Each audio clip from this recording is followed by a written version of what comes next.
Hello. चलिए, Maxwell equation of electrodynamics EM base में क्या है ध्यान दो। हम लोग इलेक्ट्रिक फील्ड से रिलेटेड दो रूल सीखे थे, E dot DL B E dot DS. ठीक है, मैग्नेटिक फील्ड से रिलेटेड दो रूल सीखे थे, B dot DL B dot DS. तो पहले हम उसको लिखते हैं, E dot DL E dot DS B dot DL B dot DS. ये सब चीज हम लोग पढ़ चुके हैं इलेक्ट्रिसिटी मैग्नेटिज्म। तो मैक्सवेल ने क्या किया था, इसी रूल को एक साथ क्लब करके लिख दिया। ओवर द इयर्स जो लॉ फॉर्मुलेट हुए, एक क्लब करके लिख दिया विथ सम करेक्शन। ठीक है, हाँ, करेक्शन के साथ। गलत नहीं था, इनकम्प्लीट था। ठीक है, क्या इनकम्प्लीट था बताते हैं। बी डॉट डीएस था 0, इसमें कोई करेक्शन नहीं किया। ई डॉट डीएस था क्यू इनसाइड बाय, ये दोनों अनचेंज रहा। ये दोनों कहलाता था गॉस लॉ। ये दोनों था गॉस लॉ।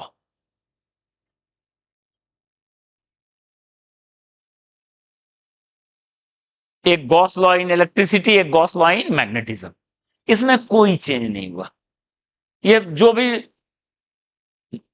प्रपोज किया गया परफेक्ट था, उसमें कुछ वो दिक्कत नहीं था।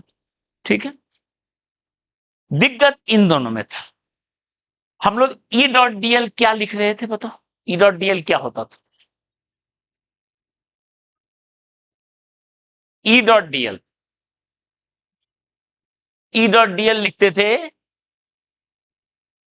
0। क्यों? क्योंकि हम लोग लिखते थे E is conservative field created by static charges. जो भी हम लोग पहला चैप्टर इलेक्ट्रोस्टैटिक पढ़े थे, रुका हुआ चार्ज जो फील्ड क्रिएट करता है उसको कहते हैं इलेक्ट्रोस्टैटिक चार्जेस। वो जो फील्ड करता था वो कंजर्वेटिव नेचर का होता था, इसलिए ई डॉट डीएल 0 होता था। इसलिए electric lines of force never forms close.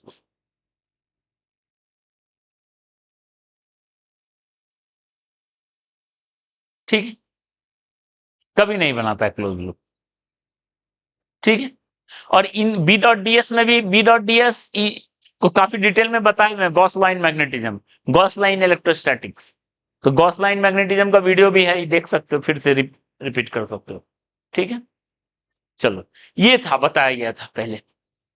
लेकिन मैक्सवेल नहीं, फेराडे ने एक करेक्शन किया। ठीक है, मैक्सवेल ने उसको फॉर्मुलेट कर दिया। फेराडे ने बताया कि अगर किसी रीजन में मैग्नेटिक फील्ड टाइम के साथ चेंज हो रहा है, ठीक है, मतलब अगर कोई रीजन है, ये मान लो एक रीजन है,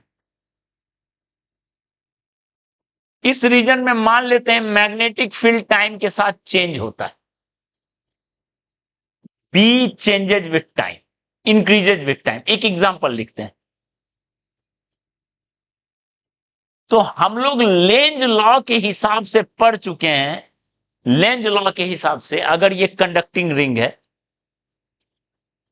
कंडक्टिंग रिंग है, तो अगर बी मैग्नेटिक फील्ड टाइम के साथ बढ़ेगा, अंदर जाने वाला फील्ड, तो क्या करेगा लेंज लॉ के हिसाब से, इसमें करंट ऐसा अपीयर हो जाएगा टू अपोज द इफेक्ट। ये हम पढ़ चुके हैं। ठीक है, ये पढ़ चुके हैं। अब सवाल है, ये करंट जो हुआ उसको ड्राइव करने वाला कौन है। इसमें पहले रिंग में चार्ज था, रुका हुआ चार्ज था, मैग्नेटिक फील्ड था जो कि मान लो मैग्नेटिक फील्ड टाइम के साथ चेंज नहीं हो रहा था, तब तक कोई करंट नहीं होगा, तो चार्ज भी रुका हुआ है। जैसे मैग्नेटिक फील्ड टाइम के साथ चेंज हो रहा है, करंट हो गया। तो उस चार्ज को ड्राइव कौन कर रहा है? उस चार्ज को ड्राइव कौन कर रहा है, सवाल ये है। उस चार्ज को ड्राइव कर रहा है कौन? वो कर रहा है चार्ज इन द रिंग,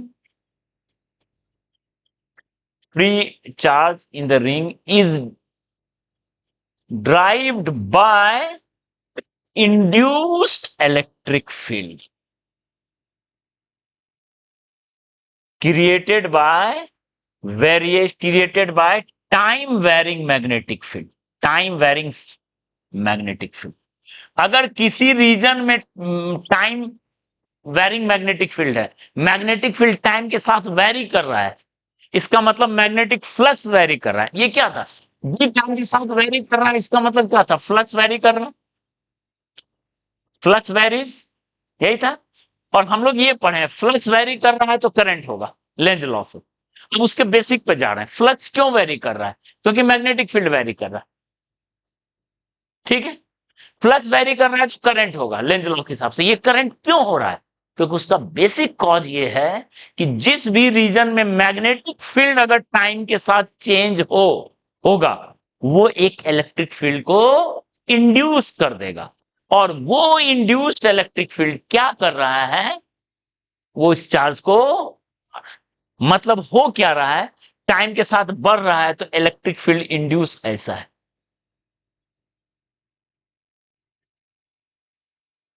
हाँ, यहां क्लोज लूप बन जाएगा, इसलिए तो बोल रहे हैं। वो एक केस पढ़े थे, अब दूसरा लूप पढ़ रहे हैं, ठीक है।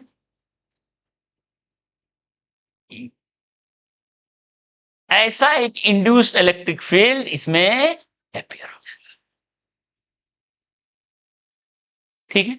यानी ये रूल समझे कि जिस भी रीजन में मैग्नेटिक फील्ड टाइम के साथ चेंज होगा, वहां एक इंड्यूस्ड इलेक्ट्रिक फील्ड अपियर हो जाएगा, और वो इलेक्ट्रिक फील्ड चार्ज को, ठीक है।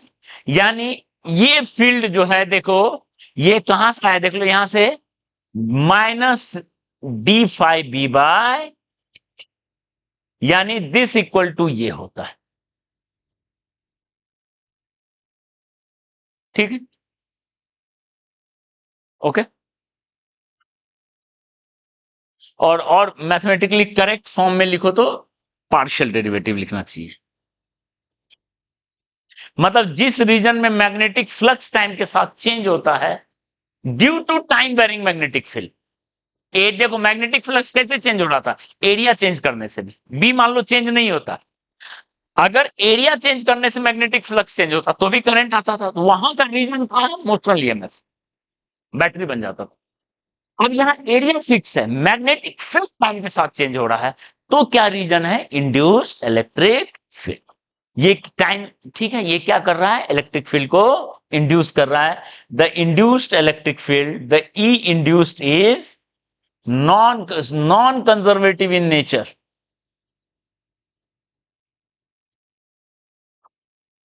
It produces it its its lines of force, electric lines of force forms closed loop। देखो ना, ये क्लोज लूप बना रहा है, क्लोज लूप बना रहा है, ठीक है। समझ में आ रहा है? तो ये समझ में आया, ठीक है। ये इस कंक्लूजन से ये समझ में आया, बाकी कितना मैग्नीट्यूड है अभी हम लोग निकालेंगे। बाकी ये समझ में आ गया, कंक्लूजन यहां पे ये मिला कि अगर किसी रीजन में ये बढ़ रहा है मैग्नेटिक फील्ड, तो इलेक्ट्रिक फील्ड ऐसा इंड्यूस होगा। क्लियर है? अगर ये मैग्नेटिक फील्ड घटेगा तो इलेक्ट्रिक फील्ड कैसा इंड्यूस होगा, ठीक है, ऐसा होगा। और बताए थे क्रॉस घटना डॉट बढ़ना एक ही बराबर होता है। मान लो डॉट मैग्नेटिक फील्ड बढ़ेगा तो वो भी ऐसा इलेक्ट्रिक फील्ड इंड्यूस करेगा, देख लो, ऐसा इलेक्ट्रिक फील्ड इंड्यूस करेगा। और अगर डॉट घट रहा है यानी क्रॉस बढ़ रहा है, तो वो कैसा करेगा? बाकी मैग्नीट्यूड क्या होगा अभी हम लोग सीख लेंगे तुरंत, ठीक है। क्लियर है, समझ में आया? तो ये एक करेक्शन बताया, और ये इसको कहते हैं फेराडे रूल, इसको कहते हैं फेराडे रूल। तो यहां तक भी मैक्सवेल का कोई रोल नहीं था, ठीक है, मैक्सवेल का कोई रोल नहीं था, ये पहले से फॉर्मुलेटेड था, फेराडे ने इसको करेक्ट किया, इस दोनों में तो कोई करेक्शन का जरूरत नहीं था। मैक्सवेल करेक्शन दिखता है इसमें, ई डॉट डीएल में करेक्शन हुआ फेराडे, मैक्सवेल करेक्शन कहां दिखता है, ध्यान दो।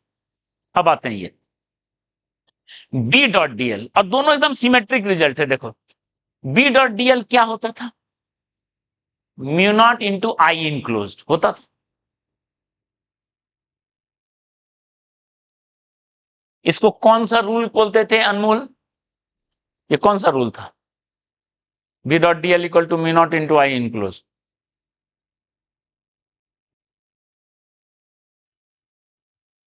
Ampere circuital law. Non attending हो तुम, हाफ ईयरली नहीं देना है, दे दिए, दोगे, बंक नहीं करोगे, लिखोगे ना हाफ ईयरली, लिखना चाहिए, ठीक है, एकदम लिखना चाहिए, उसी बहाने रिवाइज होगा। इसको ये था एम्पियर्स लॉ, ठीक है, ये बताता था कि अगर किसी लूप में करंट इंक्लोज है तो वो एक मैग्नेटिक फील्ड क्रिएट करता था, एक मोटा मोटी आइडिया। लेकिन जैसे ध्यान दो, इलेक्ट्रिक फील्ड को प्रोड्यूस करने वाला एक दूसरा एजेंट भी था, सिर्फ चार्ज नहीं है, दूसरा एजेंट भी है। उसी तरह मैग्नेटिक फील्ड को भी प्रोड्यूस करने वाला एक और एजेंट है, ये देख लो क्या है, ध्यान दो इस पॉइंट को, म्यू नॉट इंटू, ठीक है, आई इंक्लोज था, दूसरा टर्म लिखेंगे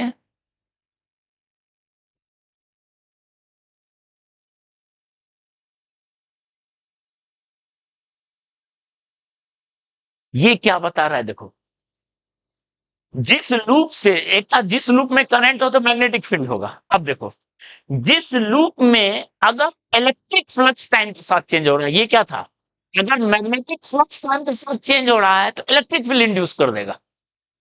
तो इलेक्ट्रिक फ्लक्स अगर टाइम के साथ चेंज होगा तो मैग्नेटिक फ्लक्स फील्ड इंड्यूस कर देगा। ऐसा थोड़ी कि मैग्नेटिक फील्ड पीछे छूट जाएगा, ये चेंज होगा, इलेक्ट्रिक फील्ड, सोचो मैग्नेटिक फील्ड टाइम के साथ चेंज हो रहा है तो इलेक्ट्रिक फील्ड इंड्यूस कर देगा, और इलेक्ट्रिक फील्ड टाइम के साथ इंड्यूस हो रहा है तो मैग्नेटिक फील्ड टाइम के साथ वो प्रोड्यूस कर देगा। यानी मैग्नेटिक फील्ड प्रोड्यूस करने के लिए सिर्फ करंट नहीं चाहिए, अगर किसी रीजन में electric field increases with time, फिर से वही चीज रिपीट करना, ध्यान दो, यानी इलेक्ट्रिक फ्लक्स चेंज हो रहा है, चेंज, ठीक है, तो ये क्या कर देगा, ये क्या कर देगा, it induces a magnetic field, magnetic field induce कर देगा ये, ठीक है, इलेक्ट्रिक फील्ड मैग्नेटिक फील्ड एकदम सिमेट्री प्रॉपर्टी शो करता है, ये चेंज हो रहा है तो वो इंड्यूस कर देगा, वो चेंज होगा तो ये इंड्यूस कर देगा, और यही वजह है ईएम वेव्स स्पेस में चलता है। अब बोलोगे ईएम वेव्स में इलेक्ट्रिक फील्ड मैग्नेटिक फील्ड है, पर स्पेस में ना चार्ज है ना करंट है, कहां से आया इलेक्ट्रिक फील्ड, कहां से आया मैग्नेटिक फील्ड, क्योंकि मैग्नेटिक फील्ड के लिए करंट चाहिए और इलेक्ट्रिक फील्ड के लिए चार्ज चाहिए, पर वो इनकम्प्लीट है, ये रूल भी है। तो वहां क्या करता है, time varying magnetic field electric field produce कर देता है, और time varying electric field magnetic field produce, coupled है दोनों, इसको बोलते हैं कपल्ड डिफरेंशियल इक्वेशन। कपल मतलब COUPLE वाले, कपल्ड है, ED है, इतना खुश होने की जरूरत नहीं है, ठीक है, ओके ओके, इसको बोलते हैं कपल्ड डिफरेंशियल, मतलब एक दूसरे के बगैर जी नहीं सकता, ठीक है,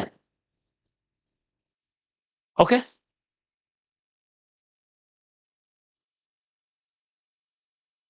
समझ में आया, तो ये भी प्रोड्यूस कर देगा। अब देखो ध्यान से, ये वाला जो था इसको बोलेंगे कंडक्शन करंट,